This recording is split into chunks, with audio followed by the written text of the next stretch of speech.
In this video, I'm going to share my outside lower body workout at the park. Hi, this is me, Bonnie. In my last video, I shared my at-home upper body workout, and I'm alternating between upper and lower. So today I'm going to share my lower. It's been able to get me sore, so that's good. And it takes just a little bit less than an hour.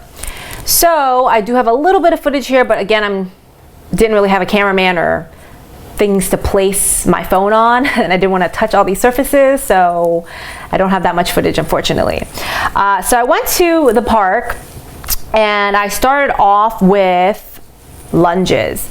I literally just lunged with a pulse all across the field. So quick guess, how many lunges do you think it takes to go across the side of a soccer field? 60.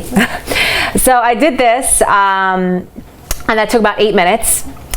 And then I decided to put one of those bands around my thighs, and I did side steps, you know, crouching down or squatting down. And I did that for 20, it burns, and then after that I would do 10 squats with the bands. That was kind of my rest period in between the side steps, and then would keep on going. So non-stop, right? Like 20 side steps, 10 squats, 20 side steps, 10 squats, all banded. And I did that across the field. That took me, and that ended up doing that 7 times, and that took about 7 minutes. And then I went to a bench, and I did a single hip thrust banded, superset for 15 reps, and then I supersetted that with hip thrust, really slow, trying to squeeze the heck out of my glutes because I'm used to doing way heavier hip thrusts, like 225 pounds for warm-up, so that was really challenging to feel anything there.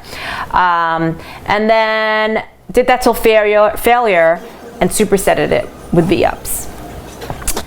And then I did standing banded abductors. So this was interesting because it kind of helps with your core and you're really trying to kick up high with the band. So this actually did feel pretty good in terms of some resistance. And then I did kickbacks because I'm thinking, well, glutes is a big body part, so I'm trying to do anything that's glute related. And I leaned my arm against a tree and did some kickbacks there. Not the most amazing resistance, but it was still something. And then lastly, I did banded frog, I don't know what these are called, lunges, like side diagonal lunges with a pulse. The pulse kills it, right? It makes it so much harder. So I did these all across the side of the soccer field. I totally lost count, but that took me almost about 10 minutes. And that was it. And then I decided to go for 10 minutes where I did some sprints because, again, I needed something extra. These things are not working for me. So I can't wait to get some of my equipment from the mail. What else?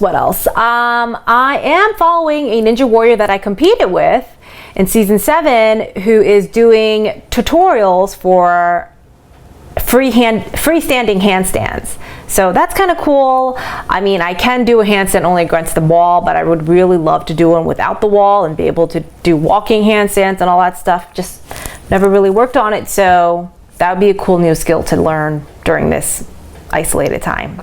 Anyways, let me know how you guys are doing. Let me know what you guys think about the workout, and thank you for watching. If you're sick of feeling stuck with all the diets out there, busting your butt in the gym and things still not panning out, not really getting the results you want, then I have some good news. I'm hosting a free online training that's going to help you discover the single biggest mistake that gym goers are making that cause every diet to end in failure. How to eat foods you love without feeling guilty or miserable and still get results. And the simple mindset hack that a lot of celebrities and TV stars use year-round to get results, and a lot more. It's going to be called Secrets to Get a Confident Toned Body and Live a Powerful, Healthy Life Without Crazy Dieting or Feeling Deprived. So to learn more on RSVP, simply go to www.eatnotdiet.com/early access.